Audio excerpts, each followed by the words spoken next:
Hi, boys and girls. The World According to Humphrey, Chapter 6. Moonlight Madness. I waited until the school was completely quiet. No students, no teachers, no Mr. Morales. Then I got busy because I had a lot of work to do.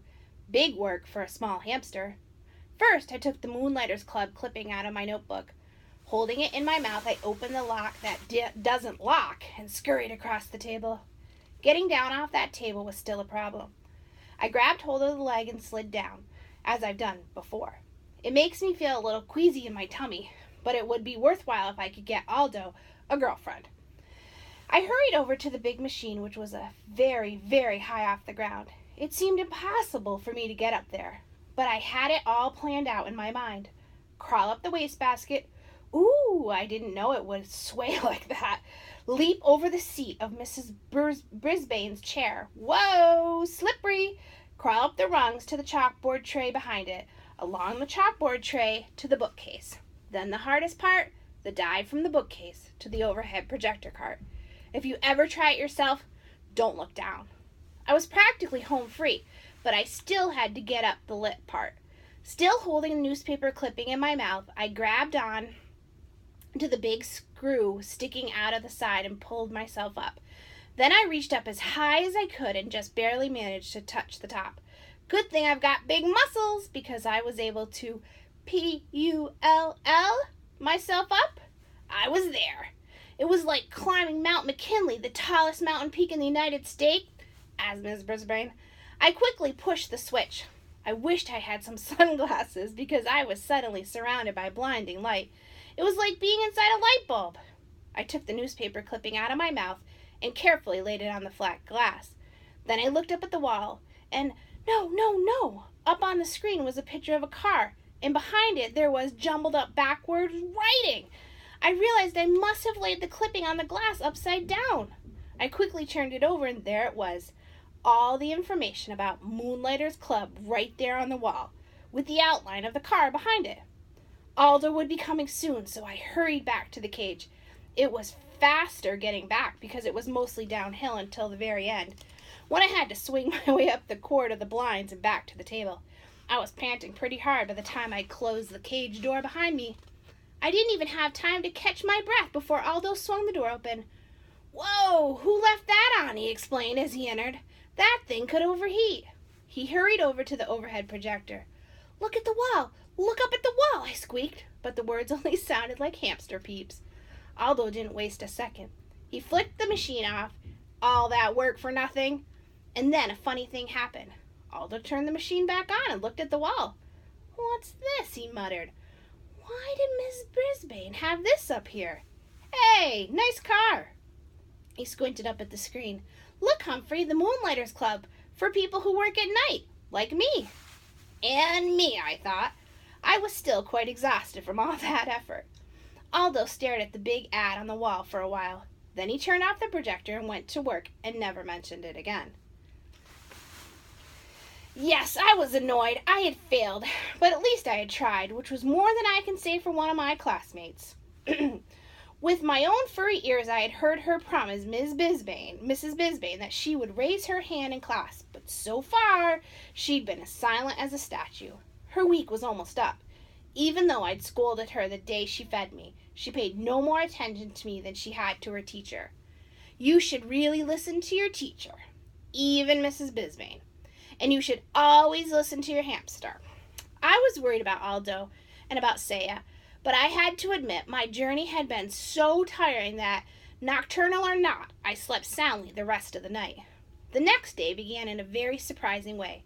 "I have something to share with you," Mrs. Brisbane announced. She held up a postcard with a picture of colorful parrots perched in lush green trees. A postcard from Ms. McNamara. Mrs. Brisbane would never call her Ms. Mac. It says, "Greetings to my favorite class in the world, room 26. I'm now working in a school here in Brazil. This country is beautiful and friendly, and I really enjoy talking with the parrots in the rainforest. I miss you all, especially my pal Humphrey. Lots of love, Ms. Mac." Mrs. Brisbane had to say Ms. Mac, since that's the way the card was signed. Happy, happy, happy. Not only did Ms. Mack remember me, she missed me most of all.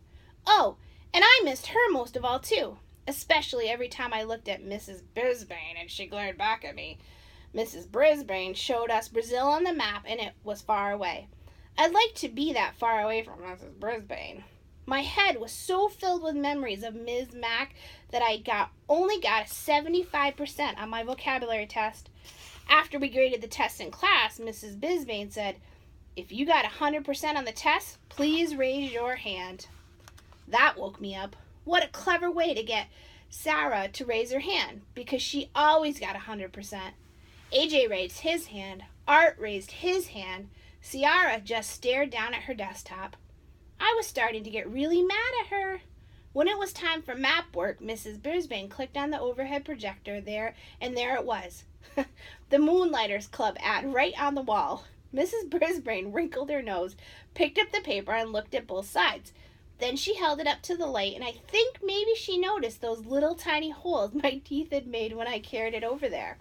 Mrs. Brisbane looked over at my cage and wrinkled her nose again. Then she crumpled the paper and threw it into the wastebasket. She's smart, but she's also mean. She's not the only one. While she went on with her map work, wait for the bell, Garth Tugwell started making some very rude noises. Mrs. Brisbane didn't even turn around. When someone started giggling, she just said, "Stop giggling, gal." So Garth's rude noises got louder and even ruder, and a lot of other kids giggled along with Gail. Suddenly, the teacher spun around to face them. "Very well, the whole class will stay in during recess for extra vocabulary words," she announced. Everybody groaned. "It's Garth's fault," said Heidi. "Raise your hand," Mrs. Brisbane snapped back. "You will all stay in during recess, unless the person making those noises wants to step forward and admit it." Nobody said a word, but everybody glared at Garth, including me. "Okay, I did it," he said. "Raise your hand," Heidi whispered loudly. "Very well, Garth. You, Heidi, and Gail will stay in during recess," the teacher said firmly. Heidi and Gail protested until the bell rang, but all three of them stayed in during recess. Instead of making them do extra vocabulary words, though, Mrs. Brisbane let them rest their heads on the desk, after she lectured them about their behavior, of course. All this commotion had made me a little hungry, and for some reason I hadn't been fed yet, so I decided to speak up for myself. Mrs. Brisbane turned and pointed at me angrily. "I don't need any more trouble out of you either," she said. Heidi raised her hand. "I don't think he's been fed today," she said.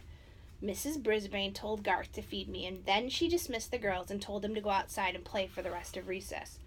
So she wasn't completely mean to them anyway. She even trusted Garth to be alone in the room while she took some papers down to the office. I always liked wait for the bell Garth, so I was surprised when he started grumbling at me as he filled the water bottle and put some fresh mealworms in my cage. "One of these days you'll get in trouble too," he said. "I'll see to that." "Huh?" I squeaked. "Everybody hates me. Everybody loves you. You're just a rat in disguise." The words hurt me a lot. Why would Garth say that?